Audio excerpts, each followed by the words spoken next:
million sheets. അപ്പോൾ ഇന്നത്തെ video എന്ന് വെച്ചാൽ ഒരു വാട്ടർ കളർ ട്യൂട്ടോറിയൽ ആണ്. അപ്പോൾ നമ്മളൊരു വാട്ടർ കളർ സീരീസ് തുടങ്ങാൻ പോകണം. അപ്പോൾ അതിലെന്ന് വെച്ചാൽ വാട്ടർ കളർ പഠിക്കാനായിട്ട് ആഗ്രഹമുള്ള കുട്ടികൾക്ക് യൂസ്ഫുൾ ആയിരിക്കും. അപ്പോൾ വാട്ടർ കളറിന്റെ ബേസിക്സ് മുതലുള്ള കാര്യങ്ങൾ നമ്മൾ ഈ സീരീസിൽ കവർ ചെയ്യുന്നതായിരിക്കും. അപ്പോൾ ഇതിൽ ഇന്നത്തെ വീഡിയോ എന്ന് വെച്ചാൽ വാട്ടർ കളറിന്റെ ബേസിക് ആയിട്ട് ടൂൾസ്, അതുപോലെ ഏതൊക്കെയാണ് അതിന്റെ വാട്ടർ കളേഴ്സ് നമുക്ക് യൂസ് ചെയ്യാൻ പറ്റണത്, അതുപോലെ നമ്മൾ നന്നായിട്ട് വാട്ടർ കളർ ചെയ്യാനായിട്ടുള്ള കുറച്ച് ടെക്നിക്സും എക്സസൈസും ഒക്കെയാണ് ഇന്നത്തെ വീഡിയോയിൽ നമ്മൾ പറയാൻ പോകണം.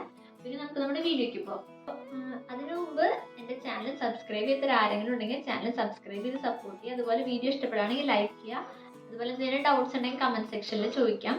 അപ്പോൾ എന്ന് വെച്ചാൽ പിന്നെ നിങ്ങൾ മുമ്പത്തെ നമ്മൾ ഇതുപോലൊരു സീരീസ് തുടങ്ങിയിട്ടുണ്ടായിരുന്നു പെൻസിൽ ഡ്രോയിങ്ങിന്റെ. അപ്പൊ അതിന് നല്ല സപ്പോർട്ടാണ് തന്നിട്ടുണ്ടായിരുന്നത്. അതുപോലെയുള്ള സപ്പോർട്ട് ഇതിനും കിട്ടുമെന്ന് ഞാൻ പ്രതീക്ഷിക്കുകയാണ്. അതിന്റെ ഓൾമോസ്റ്റ് നമ്മൾ 8 ക്ലാസ് അങ്ങനെയാണ് ഇട്ടേക്കണേന്ന് തോന്നുന്നത്. അപ്പൊ അത് കഴിഞ്ഞിട്ട് പിന്നെ ഇട്ടിട്ടില്ല. പിന്നെ വ്യൂസ് ഒക്കെ കുറഞ്ഞു വന്നുകൊണ്ടാണ് പിന്നെ ഞാൻ അത് സ്റ്റോപ്പ് ചെയ്തത്. അപ്പോൾ അത് ഇനിയും കണ്ടിന്യൂ ചെയ്യണമെന്നുണ്ടെങ്കിൽ നിങ്ങൾ താഴെ കമന്റ് ചെയ്യാം. പിന്നെ നമുക്ക് വീഡിയോയ്ക്ക് പോകാം. വാട്ടർ കളർ ചെയ്യാൻ തുടങ്ങുമ്പോൾ നമുക്ക് ആദ്യമായിട്ട് വേണ്ടത് വാട്ടർ കളേഴ്സ് ആണ്. അപ്പൊ അത് നമുക്ക് യൂസ് ചെയ്യാം. ഇങ്ങനത്തെ വാട്ടർ കളർ കേക്ക്സ് യൂസ് ചെയ്യാം. ഇതിന്റെ റേറ്റ് എന്ന് പറയുന്നത് 300 റുപ്പീസ് ആണ്. ഇതിനേക്കാൾ ചെറിയ റേറ്റ് ഉള്ള വാട്ടർ കളർ കേക്ക്സ് അവൈലബിൾ ആണ്. ഇങ്ങനത്തെ കേക്ക്സ് യൂസ് ചെയ്യാം, അല്ലെങ്കിൽ വാട്ടർ കളർ ട്യൂബ്സ് യൂസ് ചെയ്യാം. വാട്ടർ കളർ ട്യൂബ്സ് എന്ന് പറയുമ്പോൾ കുറച്ചും കൂടി സാച്ചുറേഷൻ കൂടുതലായിരിക്കും ഈ വാട്ടർ കളർ കേക്ക്സിനേക്കാളും. നിങ്ങൾക്ക് നിങ്ങളുടെ ചോയ്സ് അനുസരിച്ച് ഇഷ്ടമുള്ളത് നിങ്ങൾക്ക് ചൂസ് ചെയ്യാം. ഇനി നമുക്ക് ഇതിന്റെ വാട്ടർ കളറിന്റെ ബേസിക് ആയിട്ടുള്ള ബ്രഷസ് പഠിക്കാം. അപ്പൊ അതിനായിട്ടുള്ളതാണ് ഇതുപോലത്തെ റൗണ്ട് ബ്രഷ് യൂസ് ചെയ്യാം, അതുപോലെ ഇതുപോലത്തെ ഫ്ലാറ്റ് ബ്രഷ് യൂസ് ചെയ്യാം. ഈ റൗണ്ട് ബ്രഷ് എന്ന് വെച്ചാൽ പല സൈസിലുണ്ട്. അപ്പൊ ഇതെന്ന് വെച്ചാൽ ഇത്തിരി വലിയ സൈസാണ്. ഇതിന്റെ സൈസ് വരുന്നത് 7 ആണ്. അതുപോലെ അതിന്റെ തന്നെ ചെറിയ സൈസാണ് ഇത്. ഇതിന്റെ സൈസ് വരുന്നത് 6. അപ്പൊ അതുപോലെ പല സൈസിലുള്ള ബ്രഷസ് ഉണ്ട്. അപ്പൊ 1 എന്നൊക്കെ പറയുമ്പോൾ ചെറിയ ബ്രഷസ് ആയിരിക്കും. അപ്പൊ ചെറിയ ലൈൻസ് ഒക്കെ വരയ്ക്കാനായിട്ടൊക്കെ അങ്ങനത്തെ യൂസ് ചെയ്യാം.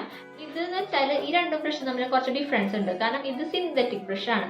ഇതിന്റെ ഹെയർസ് അങ്ങനെയാണ്. അതുപോലെ ഇത് പോണി ഹെയർ ബ്രഷസ് ആണ്. അപ്പൊ ഇതിന്റെ പ്രത്യേകത എന്ന് വെച്ചാൽ ഇതിൽ കുറച്ചും കൂടി വെള്ളം ഹോൾഡ് ചെയ്യും. അതാണ് ഇതിന്റെ പ്രത്യേകത. ഇതിൽ ഏത് ബ്രഷ് ആയാലും നിങ്ങൾക്ക് കുഴപ്പമില്ല, നിങ്ങൾക്ക് ഇഷ്ടമുള്ളത് ചൂസ് ചെയ്യാം. പിന്നെ വരുന്നതാണ് ഇതുപോലെ ഫ്ലാറ്റ് ബ്രഷസ്. ഇതുപോലത്തെ ഫ്ലാറ്റ് ബ്രഷസ് നിങ്ങൾക്ക് ഫ്ലാറ്റ് ആയിട്ടുള്ള അത് ഞങ്ങൾ പറഞ്ഞുതരാം. ഇനി പറഞ്ഞ വീഡിയോസിൽ ഇതൊക്കെ എങ്ങനെയാണ് യൂസ് ചെയ്യാന്നൊക്കെ പറഞ്ഞുതരാം. ഇതാണ് ബേസിക് ആയിട്ടുള്ള ബ്രഷസ്.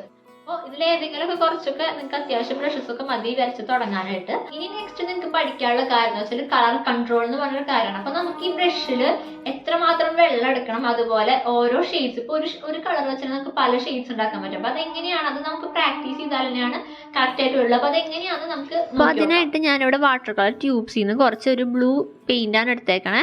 അപ്പോൾ അതെടുത്തിട്ട് നമ്മളത് വെള്ളം നന്നായിട്ട് ആക്കിയിട്ട് ഇങ്ങനെ നമ്മൾ മിക്സ് ചെയ്തെടുക്കുകയാണ്. അപ്പോൾ ആദ്യം തന്നെ നമ്മൾ ഏറ്റവും ഡാർക്കറായിട്ട് നമുക്ക് ആ ഷെയ്ഡ് വെച്ച് ചെയ്യാൻ പറ്റുന്ന ഏറ്റവും ഡാർക്ക് കളർ നമ്മൾ അടിച്ചെടുക്കണം. അപ്പോൾ അതാണ് ഫസ്റ്റത്തെ സ്റ്റെപ്പ്. അപ്പോൾ ഞാനിവിടെ കുറച്ച് ബോക്സസ് വരച്ചിട്ടുണ്ട്. അപ്പോൾ അതിൻ്റെ ഉള്ളിൽ ഫില്ല് ചെയ്യാണ് ചെയ്യണേ.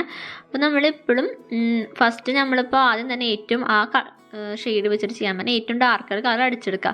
നമ്മളിതിൽ എന്താ ചെയ്യണമെന്ന് വെച്ചാൽ ഏറ്റവും ഡാർക്കർ മുതൽ ലൈറ്റർ കളറേക്ക് നമ്മൾ ഷെയ്ഡ് ചെയ്ത് വരണം. അപ്പോൾ നമുക്ക് വേണമെങ്കിൽ ഇതുപോലൊരു പേപ്പർ നമുക്ക് കട്ട് ചെയ്ത് വയ്ക്കാം. നമ്മുടെ കളേഴ്സ് നമ്മൾ പേപ്പറിൽ അടിക്കുന്നതിന് മുമ്പ് നമ്മൾ ഇതിൽ ടെസ്റ്റ് ചെയ്തിട്ട് വേണം അതിൽ ചെയ്ത് നോക്കാനായിട്ട്. ഇനി നെക്സ്റ്റ് നമ്മൾ അതിനേക്കാൾ കുറച്ചും കൂടി ലൈറ്റ് ആയിട്ടുള്ള കളറ് കുറച്ചും കൂടി വെള്ളമാക്കിയിട്ട് നമ്മൾ എടുത്തിട്ടുണ്ട്. എന്നിട്ട് നമ്മൾ ഇതുപോലെ അടിച്ചെടുക്കുക. അപ്പം നിങ്ങളിത് പ്രാക്ടീസ് ചെയ്യുമ്പോൾ എന്ന് വെച്ചാൽ ഇത് ബ്ലൂ തന്നെ എടുക്കണമെന്നില്ല, അത്യാവശ്യം ഒരു ഡാർക്കർ കളർ എടുക്കുക. എന്നാലാണ് നിങ്ങൾക്ക് ആ ഒരു ഡാർക്കിൽ നിന്ന് ലൈറ്റിലേക്ക് വരുന്നത് നന്നായിട്ട് മനസ്സിലാവുള്ളൂ. പിന്നെ നിങ്ങൾക്ക് അത് ഇതായിരിക്കും കുറച്ചും കൂടി ഈസി ഡാർക്കറായിട്ട് ചെയ്ത് കഴിഞ്ഞാൽ. അപ്പം നിങ്ങൾ ഇതുപോലെ ഏതെങ്കിലും ഒരു ഡാർക്കർ ഷെയ്ഡ് എടുത്തിട്ട് ഇതുപോലെ ഡാർക്കറിൽ നിന്ന് നമുക്ക് ലൈറ്റാക്കി ഓരോ ടോൺ ഇങ്ങനെ ലൈറ്റാക്കി കൊണ്ടുവന്ന് ഇങ്ങനെ അടിച്ചു പഠിക്കാം.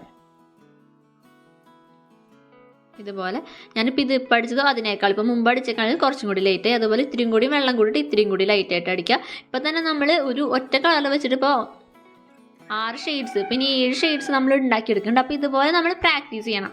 പിന്നെ അതുപോലെ ഞാൻ കുറച്ച് ഷോർട്ട് വീഡിയോസായിട്ട് കുറച്ച് ഫ്ലവേഴ്സും അതുപോലെ ലീവ്സൊക്കെ വരയ്ക്കണത് ചെയ്തിട്ടുണ്ട്. അപ്പോൾ അതൊക്കെ നിങ്ങൾ കണ്ടൊന്ന് പ്രാക്ടീസ് ചെയ്ത് നോക്കി നോക്കാം.